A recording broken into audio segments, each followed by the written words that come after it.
Today I'm going to show you how to make this cover in Canva. After opening new project, go to uploads, and after uploading your image, drag it to the design, make it fit the page, go to elements, shapes, see all, and you can choose any shape you want from this. Let's use this one. Increase the size like this. Go to border style and increase it.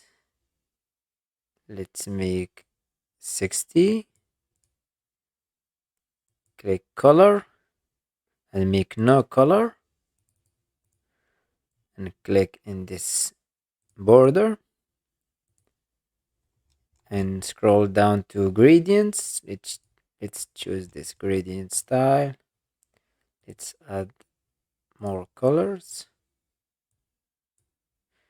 You can adjust it as you want, and let's change the style. Let's choose this one. Click on the image, duplicate, click remove background,